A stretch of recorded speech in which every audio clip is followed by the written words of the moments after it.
கட்டக்காமன்பட்டி வத்தலமண்டு பக்கத்தில் இருக்க கட்டக்காம்பட்டிலேருந்து வர்றோம். காலைல 8 மணிக்கெல்லாம் வந்துட்டோம். இன்ன வரைக்கும் செக்கப் எல்லாமே எடுத்துட்டாங்க. ரத்த டெஸ்ட் எல்லாமே ரிசல்ட் கொடுத்துட்டாங்க. கடைசியில் இப்போ என்ன சொல்கிறாங்க, டாக்டர் வரலன்னு சொல்கிறாங்க. அப்போ ஆரம்ப ஸ்டார்டிங்லேருந்தே என்ன சொல்லணும், டெலிவரி பார்க்க மாட்டோம், நீங்கள் வேறு பக்கம் போயிருங்கன்னு சொன்னால் நாங்கள் போயிருப்போம். இப்போ எல்லா டெஸ்ட்டும் எடுத்து கடைசியாக டெலிவரி டயத்தில் வந்துட்டு இங்கே இல்லை, டாக்டர் இல்லைன்னு சொல்கிறாங்க. இவ்வளோ நேரம் வெயிட் பண்ணதுக்கு என்ன வருது? இல்லாட்டினா ஆஸ்பத்திரியில் கூட ஆரம்ப ஸ்டார்டிங்கே சொல்லிட்டு நாங்கள் வராமல் வேறு பக்கம் இங்கே திண்டுக்கல், இங்கே தேனி அந்த மாதிரி கூட போயிருப்போம்ல. இப்போ வந்து இப்படி சொல்கிறாங்க. தடவி வச்சாங்க, சரிண்ணா. இப்ப நார்மல் டெலிவரியும் பார்க்க கூடாதுன்னு சொல்றாங்க.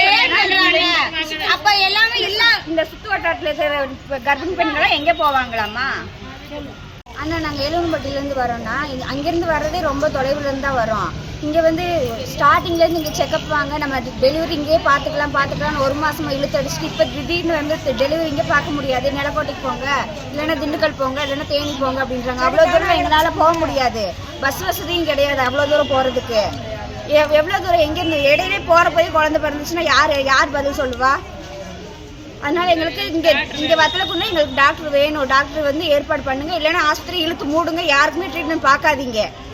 நம்ம பார்த்து வர மாட்டீங்களாம்மா? ஒன்றும் இல்லை, அதெல்லாம் ஒன்றும் இல்லை.